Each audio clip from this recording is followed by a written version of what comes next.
हेल'। सारि साबंखा आं थियान मुंखे किरन जितदारा नों जरा न्यूज़नि इको रिपोर्टार दांखा कोका हायची आनी मिया हरो पदुमुरा बाजारोता आनी पारा गांके रामचंद्र पारा पदुमुरा कामी बेगाना इनके पदुमुरा कामियो गांके आनी बाइकचारनी नक दंता इनके आ पदुमुरा जागाव न कैसे मेला संसार जागोदो tam mela आमो हांग्राय मेला संसार जागोदा गांके हांग्राय मेलाव हरो किसा प्रोग्राम दङबा किसा मेला नायनो हानै थांगै आं तो मेलाव तनलिया किसा मेला थाखवा बाइसं नक दङबा आ बाउंडारी गानाव बाइक तनमानी मोटामुटी 10टा हाइरगो आं बाइक 10टा तामसो याको 9:30 हाइरगो 9टा 9:30 हाइरगो बाइक तनखा आ जागाव गांके अमनि परे किसा मेलारो बेरायखा 12टा 20 हाइरगो आं का थांमासे बाइक से करिखा जागाव इनके बाइक तो लॉक रि कलांजा गांके बाइक नि लॉक बाय मानी आरो मां खाता जों गांके जों शिउरंखा जे अमो बरो खायमा दंनि याक नांखा नै माने नों मेलाव थांमानि बाइक बेराय खालाममानि बाइक मान फालिया हायताना मान फाइलिया बाइक लॉक रि कलांजा बाइक नि लॉक बाइजाक मां खाता चिकन सासा बाइक नि लॉक ले चिकन से दिबाय बाइजाक मान खा के नायतुखा पूरा नायतुखा yang borong साबाय क्या किंतु जों नायतुगै मानलिया ता अच्छा नों जे मेलाव थाङो माने आ मेलाव जे नों बाइक तनमा जागाखै आबो की पार्किंग र तन नों बाइक ना तामाव हमने पार्किंग यामो नॉन पार्किंग किसा मेलानिया पार्किंग बाय तो चालो मेला बाय वो किसा चालो के 500 मीटर हाई कागला 300 मीटर हाई रोक चालना बाइसंनि नक बाय आजागा आं तनि रमानिता गांके बाइसं नक गानाबा रगो कुननि आगे बेरावबा किसा लेम्पो साइबारो लाइट दंदो गाजागा लाइट बेनो जक दंबा ओमति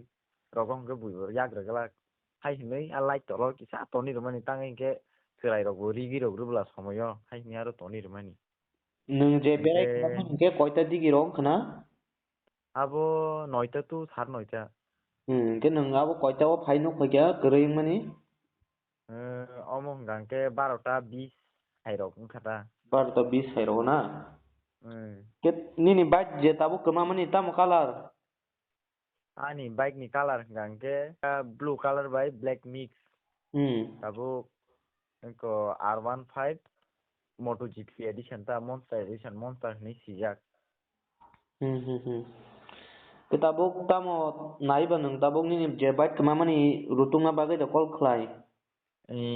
आं इनको लुगुत्रंग नि थानी माने हेल्प सानुता बुदिनो तमुनो बाइक नो नुगुइ तनका गांके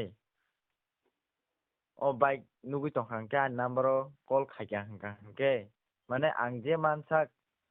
15-20 हजार बना आं रिनायता आनी बाइक कारि रिमान गांके जो डिस्ट्रिक्ट बाइक ना कारे रखांगे नों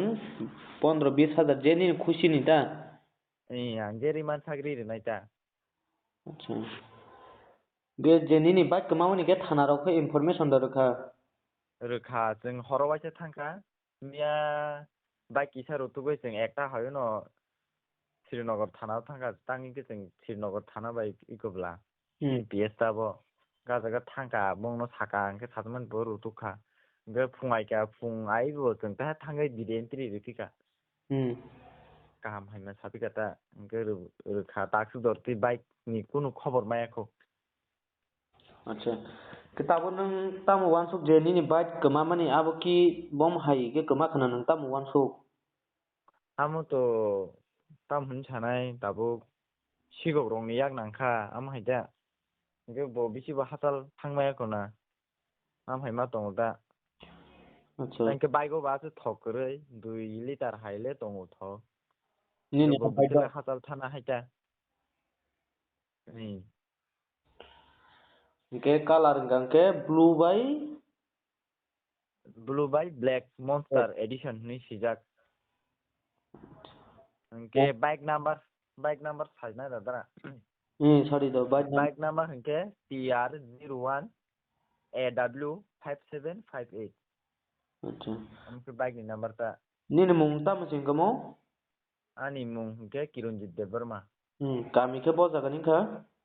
गामि हिंखे रामचन्द्रपारा रामचंद्रपारा ना